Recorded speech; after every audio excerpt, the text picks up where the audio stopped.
Brace yourselves, because I'm about to start off with those 5 words that have begun so many segments. When I was a kid, yes, when I was a kid, the one season that was a huge cash cow for me was the summertime.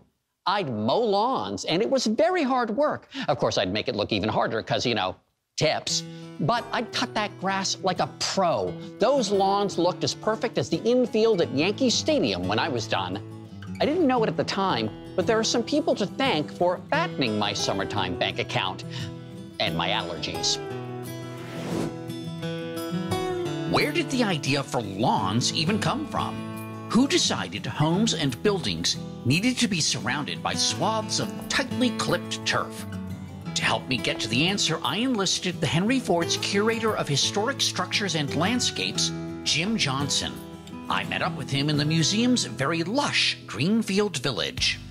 The decorative lawns as we know them, where did they begin? It's kind of a European thing, an English thing, and it was done by sort of the top 0.00 whatever percent, because just imagine the amount of resources and the amount of labor it would have taken to maintain mowed turf. So it was for the aristocracy? It was, absolutely, and that was the case in this country, too, up until the early part of the 20th century. As you look around all big open green areas that we're familiar with today, lawns, parks, things like that, none of that is native to this country. All that stuff was brought in beginning in the 17th century by the English and European immigrants. So grass wasn't growing here before there were lawns? Not like the grass that we know today. Clover, for example, is an import that became very important as a lawn grass, but also these things were imported to be grown for pastures when they started raising animals, which was not part of the culture initially. So the first lawns in America we see where?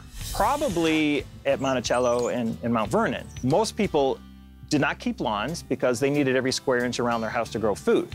Post-war, post-World War II, those giant suburban tracts set expectations about how a lawn is to be maintained, because there were basically neighborhood associations that guided what you had to do and how you're expected to maintain them. It's a stereotype, but it's based on some truth. Lawns became a dad obsession. Yes, absolutely, and they would define your ability to maintain your house. If your lawn was full of weeds and it was not kept, you would be looked down upon. Right.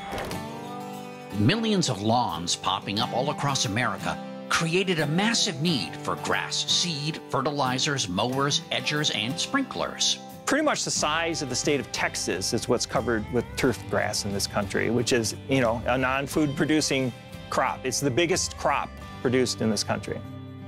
Looking at this grass, it looks like someone forgot to do their chores.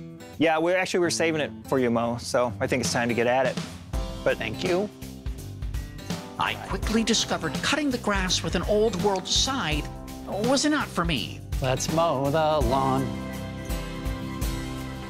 But the rusted push mower? Like being a kid again. I really should have worked out before I mowed the lawn.